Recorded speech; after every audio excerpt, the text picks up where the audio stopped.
તારીખ 20 ફેબ્રુઆરી 2026 લખનૌમાં રહેતો અક્ષત સિંહ એના જિંદગીના એવા પડાવ પર પહોંચી ગયો હતો જ્યાં એના કરોડપતિ ફાધરને કહેતો કે તમે જે આ બિઝનેસ કરી રહ્યા છો એકદમ બકવાસ છે.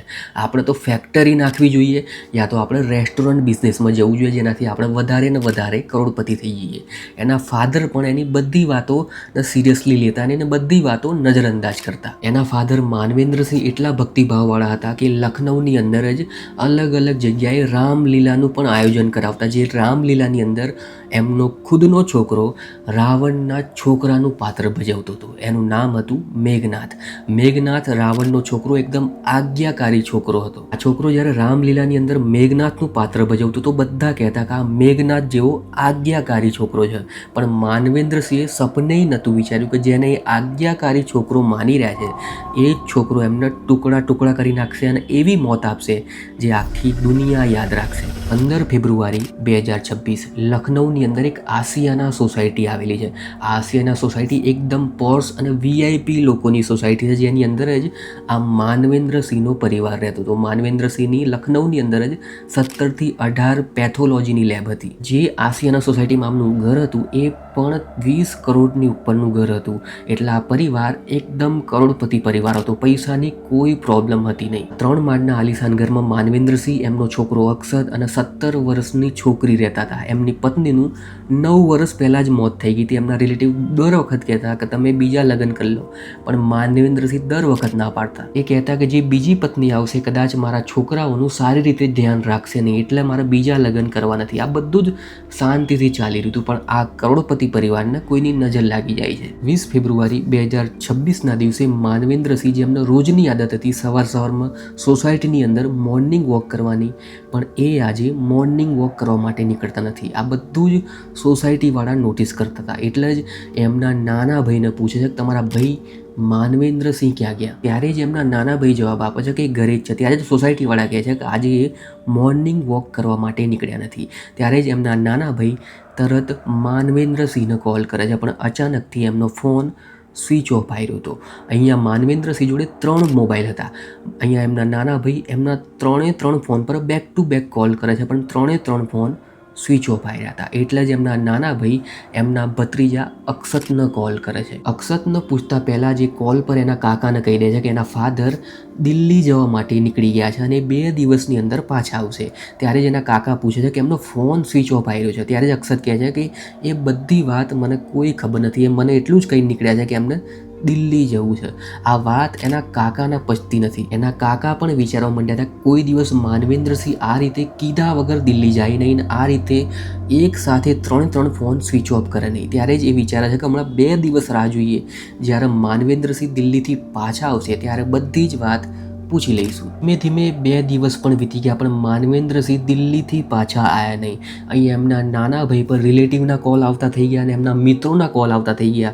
બધાની એક જ વાત હતી કે એમનો ફોન કેમ સ્વિચ ઓફ આવી રહ્યો છે. અહીંયાથી એમના નાના ભાઈ પણ જવાબ આપતા કે દિલ્હી કીધા વગર નીકળી ગયા છે અને 3 ફોન સ્વિચ ઓફ આવી રહ્યા છે અને 2 દિવસ વીતી ગયા છે, હજી સુધી એમની કોઈ ખબર નથી. ત્યારે જ એમના રિલેટિવ અને મિત્રો કહે છે કે તમે ફટાફટ પોલીસ સ્ટેશનમાં જતા રહો. અહીંયા એમના નાના ભાઈ એમના ભત્રીજા અક્ષત સાથે પોલીસ સ્ટેશનમાં જતા રહે છે. ત્યાં જઈને મિસિંગ રિપોર્ટ લખાવે છે. આ આખી રિપોર્ટ અક્ષતને પૂછીને લખવામાં આવી હતી. નીચે અક્ષતની સાઇન પણ કરવામાં આવી હતી. અહીંયા અક્ષતે સેમ સ્ટોરી સંભળાવી હતી કે એના ફાધર દિલ્હીનું કંઈ નીકળ્યા હતા, 2 દિવસનું કંઈ નીકળ્યા હતા, પણ અત્યાર સુધી પાછા આવ્યા નથી. આ મિસિંગની રિપોર્ટ પછી પોલીસ પણ એનું કામ કરવાનું ચાલુ કરે છે. પોલીસ ફટાફટ પૂછપરછ કરવાની ચાલુ કરે છે. સોસાયટીની અંદર જઈને રિલેટિવની પૂછપરછ કરે છે, મિત્રોની પૂછપરછ કરે છે, પણ માનવેન્દ્રસિંહની કોઈ માહિતી મળી નહીં. કોઈ માહિતી ના મળતા સોસાયટીના લોકો એક વોટ્સઅપ ગ્રુપ બનાવે છે. જે ગ્રુપનું નામ રાખવામાં આવે છે માનવેન્દ્રસિંહ મિસિંગ અપડેટ. આ વોટ્સઅપ ગ્રુપની અંદર જેને પણ માનવેન્દ્રસિંહ વિશે કોઈ પણ અપડેટ મળે, કોઈ પણ ખબર મળે, એને ફટાફટ આ ગ્રુપની અંદર નાખવાની રહેશે. આ બધા જ લોકો સોસાયટીના આ ગ્રુપની અંદર ડિસ્કસ કરવાનું ચાલુ કરે છે કે માનવેન્દ્રસિંહ ક્યાં ગયા છે. ત્યારે જ સોસાયટીનો એક માણસ આ ગ્રુપની અંદર મેસેજ કરે છે કે આપણે એકવાર આ સીસીટીવી કેમેરા ચેક કરીએ, કદાચ એમાંથી જ આપણને આ માનવેન્દ્રસિંહનું રહસ્ય ખબર પડી જાય. મેસેજ જોતાં જ સોસાયટીવાળા સીસીટીવી કેમેરા ચેક કરવાનું ચાલુ કરે છે. ત્યારે જ આ કેસમાં બહુ મોટી સફળતા મળે છે. સીસીટીવી ફૂટેજમાં ક્લિયર દેખાતું હતું કે માનવેન્દ્રસિંહ 20 તારીખે ઘરે તો આવ્યા હતા, પણ એ પછી ઘરની બહાર નીકળ્યા નથી.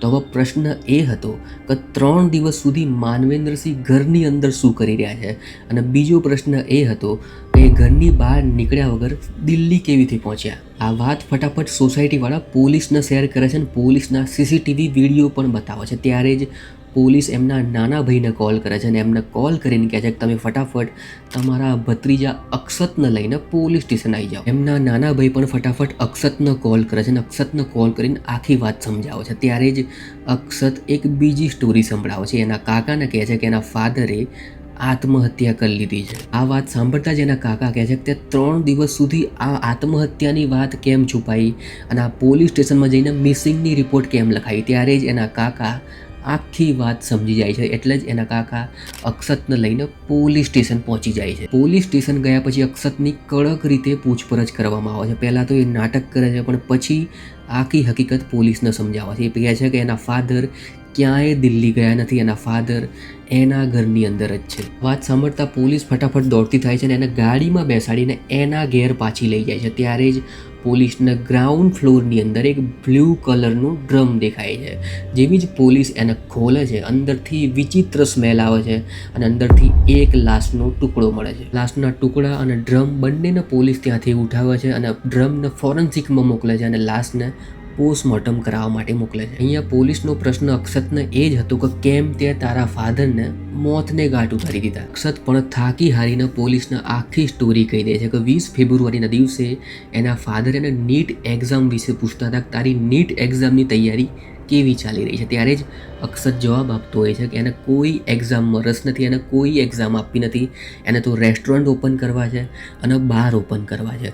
અહીંયા એના ફાધરનું સપનું હતું કે અક્ષત નીટ એક્ઝામ ક્લિયર કરીને ડૉક્ટર બની જાય, પછી એમની 17 થી 18 પેથોલોજીની લેબ છે એ શાંતિથી સંભાળી લે. આ બધી વાતોના લીધે બંને વચ્ચે બોલાચાલી થાય છે અને આ બોલાચાલી એટલા ખતરનાક લેવલ પર જતી રહે છે કે અક્ષતને ગુસ્સો આવી જાય છે અને અક્ષત એના ફાધરની લાઇસન્સવાળી રાઇફલથી ફાયરિંગ કરી નાખે છે. જેવી જ એના ફાધરને ગોળી વાગે છે, એના ફાધરની એ જગ્યા પર જ મોત થઈ જાય છે. આ ગોળીનો અવાજ બીજા માળે સુધી એમની છોકરીને પણ સંભળાય છે. એ ફટાફટ સીડી ચડીને 3જા માળે પહોંચી જાય છે. એ જુએ છે કે એના ફાધરની મોત થઈ ગઈ છે, એ પણ એના ભાઈના હાથોથી.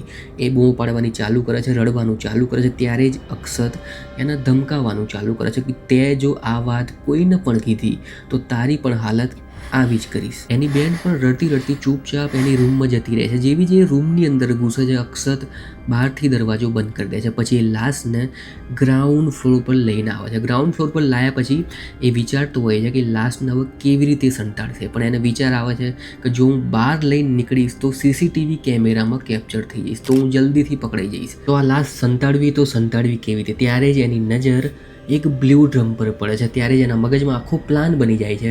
પણ અહીંયા પ્રોબ્લેમ એ હતી કે બ્લુ ડ્રમની અંદર આ આખી લાશ આવે એમ હતી નહીં. એટલા જ માટે એ આખી રાત એ લાશની બાજુમાં બેઠો રહે છે અને જેવી જ સવાર પડે છે ફટાફટ એની નાની બહેનના રૂમમાં જતો રહે છે. ત્યાં જઈને એને ફરીથી સમજાવે છે કે તું કોઈને આ વાત કરતી નહીં, અને એટલે જ એના માટે પીઝા પણ ઓર્ડર કરે છે અને બંને ભાઈ બહેન પીઝા પાર્ટી કરી રહ્યા છે. નીચે એમના ફાધરની લાશ પડેલી છે. પીઝા પાર્ટી કરીને અક્ષત એ રૂમમાંથી બહાર નીકળી જાય છે અને ફરીથી એની બેનને રૂમની અંદર પૂરી દે છે અને ફટાફટ નીચે આવી જાય છે અને નીચે આવીને એની ગાડીમાં બેસીને માર્કેટમાં પહોંચી જાય છે. ત્યાં જઈને એ 5 લીટર એસિડ અને એક આરી ખરીદે છે. બંને વસ્તુ લઈને ફટાફટ એના ઘેર પહોંચી જાય છે અને પછી એના ફાધરની લાશને કાપવાનું ચાલુ કરે છે. પહેલાં હાથ કાપે છે અને પછી પગ કાપે છે. હાથ અને પગ એ અલગ પોલિથીનમાં પેક કરે છે અને પછી એની ગાડીની ડેકીમાં મૂકી દે છે અને કોઈ જોવે ના એમ એ ગાડી લઈને નીકળી જાય છે અને એક સુમસામ જગ્યા પર જઈને એ હાથ અને પગ સળગાવવાનું ચાલુ કરી દે છે. હાથ અને પગને સળગાવ્યા પછી એ ફટાફટ એના ઘેર આવે છે અને પછી બીજા લાશના ટુકડાને પણ સળગાવવા માટે નીકળતો જ હોય છે. પણ ત્યારે એના કાકા ઘેર આવી જાય છે અને બીજા બધા રિલેટિવ પણ ઘેર આવી જાય છે અને બધા પૂછવાનું ચાલુ કરે છે કે એના ફાધર ક્યાં ગયા. ત્યારે જ આ ફસાઈ જાય છે અને ત્યાં એક નવી સ્ટોરી બનાવે છે, દિલ્હીવાળી સ્ટોરી, કે એના ફાધર દિલ્હી ગયા છે અને 2 દિવસમાં પાછા આવશે. 3 દિવસ સુધી એણે બહુ જ રાહ જોઈ, પણ લોકોની અવર જવરના લીધે એને ટાઈમ મળ્યો જ નહીં કે ડ્રમની અંદરથી લાશના ટુકડા બહાર કાઢે અને એને ફટાફટ સળગાઈ આવે. એટલે ડ્રમની અંદર બીજા લાશના ટુકડા રહેવા દે છે, કારણ કે એનો મોકો જ નથી મળતો અને ત્યાં સુધી નવી નવી સ્ટોરી બનાવતો રહે છે. પણ ત્યાં સુધી સોસાયટીના લોકો સીસીટીવી ચેક કરી લે છે, એટલે આની દિલ્હીવાળી વાત એકદમ ખોટી સાબિત થાય છે. પછી બીજી એક સ્ટોરી બનાવે છે કે એના ફાધરે આત્મહત્યા કરી લીધી, એ પણ સ્ટોરી એકદમ ખોટી સાબિત થાય છે. આ રીતે અક્ષત પકડાઈ જાય છે. પોલીસની બીજી તપાસમાં એ પણ સામે આવ્યું છે કે જે એની નાની બેન છે એ 3 દિવસ સુધી કેમ ચૂપ રહી. એને તો બહુ બધા મોકા મળ્યા હતા, એના કાકાને કહેવાના, એના રિલેટિવને કહેવાના, તો પણ એણે કોઈને આ વાત કરી નહીં. એટલે હત્યા પાછળ કદાચ એની નાની બેન પણ ઇન્વોલ્વ છે, પણ અત્યારે કન્ફર્મ થયું નથી.